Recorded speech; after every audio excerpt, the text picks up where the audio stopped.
Ngiyababingelela balaleli bezwi lethemba. Konke la kufinyelela khona umsakazo izwi lethemba. Ngiyanibingelela egameni likaJesu Kristu waseNazaretha. Ngiphastor Nyalunga losindisiwe lomthandayo Jesu, lothethelelwe tono egameni likaJesu Kristu waseNazaretha. Kuyinyanga yetimbokodvo, inyanga yabomake. Ngithi kini Jesu usaseyinkosi. Jesu usahleli esihlalweni sakho sebukhosi, usabusana namhlanje egameni likaJesu Kristu waseNazaretha. Ngeva livi lababeNkulunkulu lithi, tanini kimi nina nonke lenikhathele nalenisinzwako nitophumudwa. Ngakubona kukuhle ukuthi ukuphumula kuJesu ngiko lokubalulekile bazalwane. Ngathi ngiyalalelisisa ngeva bathi lota kuJesu asoze walahlelwa ngaphandle.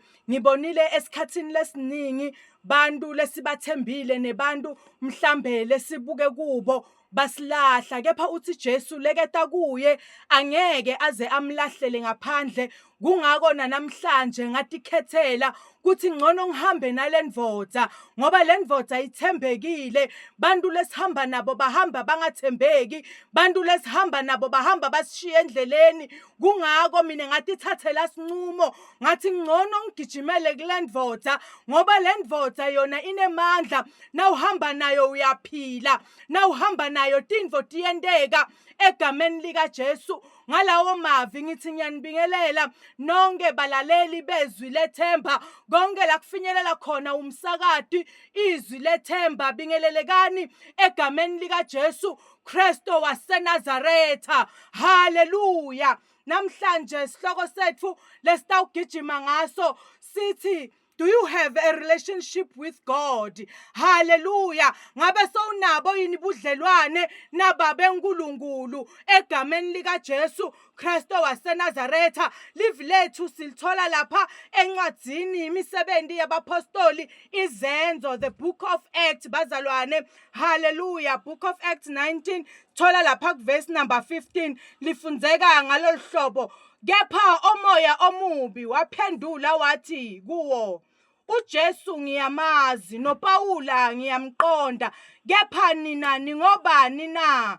Haleluya. Nangithi mina isihloko sami sithi, unabo yini budlelwane naNkulunkulu? Haleluya. Sithola la bazalwane Pawula uyashumayela wenta timanga, uNkulunkulu wenta ngaye timanga ebazalwane eveni laseFesu. Uphilisa abantu, uphilisa labagulako, ukhipha nemadimoni. Uthi asakwenda lokho bekukhona emadvodza askeva, bathi bekumadvodza la isikhombisa. La madvodza abona timangaliso letentiwa nguPawula, bacabanga ukuthi kulula lokhu uPawula lakwentako. Kani Pawula unebudlelwane naNkulunkulu, Pawula unezivumelwane nalomdala wetinsuku. Pawula uqonda kahle ukuthi kude longakwenda uma budlelwane naNkulunkulu ungasinabo. Bayabuka bayasho kuyacabanga ukuthi nathi musi singakwenda lokhu kulula, kanti abaqonzi ukuthi Pawula uhamba nalomdala wetinsuku. Pawula uhamba naNkulunkulu lebekakhona umhlaba ungekasekelwa. Abaqonzi ukuthi Pawula lokhu lekakwentako akakwendi ngemandla akhe futhi akakwendi ngetikhopha takhe, kepha ukwenta ngeligama laJesu. Haleluya. Bathi bayahamba ndawonye thide bathola indvodza ikhwelwe ngemadimoni. Bathi nabafika kuleyo ndvodza bafike bamthandazela bathi ngeligama laJesu lokholwa nguPawula sithi phuma kule ndvodza. Kepha indvodza lasifunze khona yababuta yathi bona, Pawula ngiyamati. Wathi Jesu wabo Pawula futhi ngiyamati, kepha nina ningibobani? Egameni likaJesu Kristu waseNazaretha. Bathe emadimoni athi nakaphuma kule ndvodza aya kula madvodzana askeva, bathi yawashaya amadimoni, abashaya aze abadzabulela ngisho netimpahla tabo. Bathi baphuma kuleyo ndzawo excuse me, bagijima sebangqunu egameni likaJesu. Lengisho kona bazalwane ngithi uma Pawula athandazela abantu egameni likaJesu kungilokuthi bekanebudlelwane naNkulunkulu. Ngitekutothini namhlanje kuwe ntsambama, ngitekutoshwa mntwana sekhaya kuthi kusanokwenteka sowuthanda sowuthandazile, kusenokwenteka sowufastile, kepha akukusebenteli. Lithi iBhayibheli muntu uyahamba yini naNkulunkulu bangakavumelani. Lokubalulekile ukuthi wena uthathe isivumelwano wena naNkulunkulu, utinqumele uthi Jesu ngiyamthatha ngimende abe inkosi nemsindisi wempilo yami. Bazalwane, kuze kuthi na uthandaza uthi egameni likaJesu kuhlupheke empilweni yami kuyahamba, kuhambe nangempela. Haleluya. Ngoba bazalwane, uma lokuhlupheka wena utokubita uthi akuhambe ukubide ngeligama likaJesu, unagunya liphi egameni laJesu? Ngoba wena le ndvodza awukakemukeli. Uvela abanye labathandaza, weva labanye bafakaza bathi Jesu thina usuwetile, weva labanye uthi Jesu, wathi Jesu ubathwele, kepha wena awunaso lesivumelwano sakho naJesu losendile. Wamthatha wamenda waba inkosi nemsindisi wekuphila kwakho. Kungakho namhlanje bantu lesihamba nabo labangakamukeli Jesu ubathola bathi thina le ndvodza ayikasendeli lutho, thina le ndvodza sikhulekile kuyo, sangawubona umehluko. Kepha le ngitokutshela kona namhlanje, nemadimoni abuda athi nisikhipha ngagunya liphi, ngoba Jesu wapawula siyamati. Haleluya. Bese umati yini wena Jesu namhlanje? Bese umthathile yini kuthi abe inkosi nemsindisi wempilo yakho? Bazalwane, kuyabida kubita igama la Jesu. Ngeke ulibite igama la Jesu ungenayo sivumelane naye egameni lika Jesu. Uma ngifunza incwadi yamaHebheru bazalwane, lithi livi la Jesu liphilile, linemandla, likhaliphe enhlangothi tombili. Lokuchaza kokuthi titovela bazalwane letinye tikhali letifuna ukugwaza, kepha uma una Jesu, uthi Jesu sikhali sakhe sikhaliphile. Lokusho ukuthi bazalwane, kude sitha lesiyomelelana nawe, noma ngabe tikhali bangatiletha, kepha seJesu ngiso lesinemandla egameni likaJesu Kristu waseNazaretha. Bongatendela musa nawe namhlanje uyithathe le ndvodza, bongatendela sinqumo namhlanje umukele Jesu, umende akubiyele abe ngumhlengi wakho. Haleluya. Utawubona tinto titoshintsha, utothi na usho umemeta leligama uthi ngegama likaJesu kulaphume emtimbeni wami, ngoba la Jesu nesivumelane naye kutophuma lokugula. Uma utothi Jesu ngisite lapho kuya khona ngivulela indlela, Jesu utoyivula indlela ngoba unesivumelwane naye. Haleluya. Ebazalwane, Jesu uyaphila, Jesu wethu unemandla, uyakhonzeka. Kulula na uhamba naNkulunkulu, unesivumelwane naye egameni likaJesu Kristu waseNazaretha. Kungakho bazalwane lamadimoni amangala, kungakho bazalwane tonke timo letisehlelako tiyamati Jesu. Kungakho atithuki wena na uthandaza. Uma uthandaza ungenaso sivumelane naNkulunkulu, awathuki madimoni, ayakubuka athi lo muntu uthandaza ngagunya liphi, ngoba kanazo sivumelwano naNkulunkulu.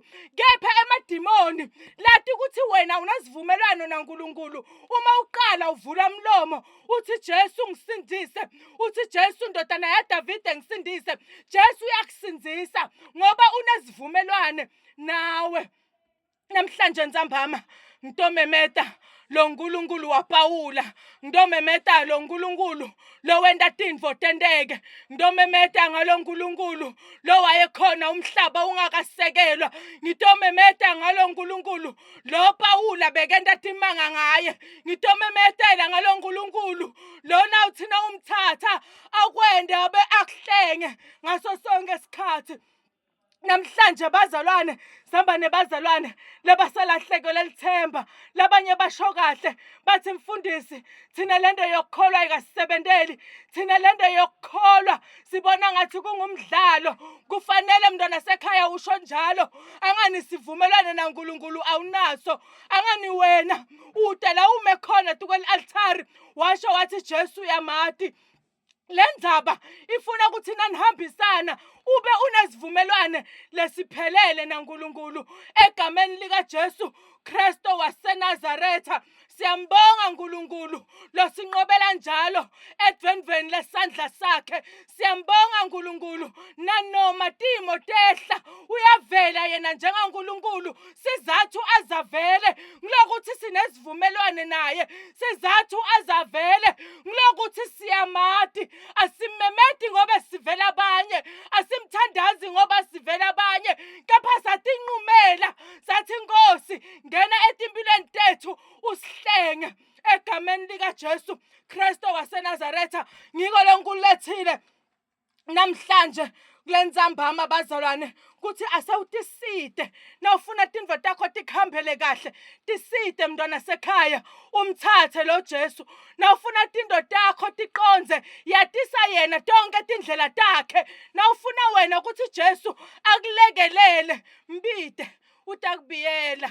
Haleluya. Kungako nelivi liyasho lithi ngibize ngosuku lenhlupheko ngiyakukukhulula wena ungidumise. uNkulunkulu uyasabela nasimbita. Uthi uNkulunkulu yena tindlebe takhe atisitihulu ukuthi angeke aze eve. Uthi nesandla sakhe asikafinyetwa ukuthi singasinzisa. Kungako lokubalekile kuthi wena yenda sivumelwane naye namhlanje ube ne-relationship naNkulunkulu. Ngiyabonga bazalwane, ngiso simemetelo lebengisilethile namhlanje kuthi bani nebudlelwane naNkulunkulu. Siyabonga Baba wethu loyingcwele egameni likaJesu. Sibonga uNkulunkulu onamandla livi lakho kumvana wakho Baba lolulalele. Baba wethu loyingcwele lekathatha isinqumo kuthi namhlanje uyafuna kuba nesivumelwane nawe. Sale sowumnaka uNkulunkulu lophakeme.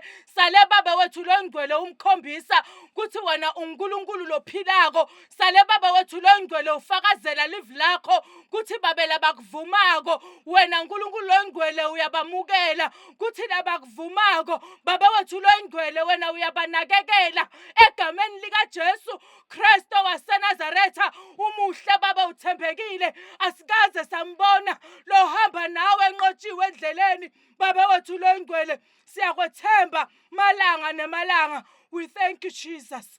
We bow before your holy throne. Phakama wende mathanza Baba etimpilweni tethu ngegama likaJesu Kristu waseNazaretha. Amen.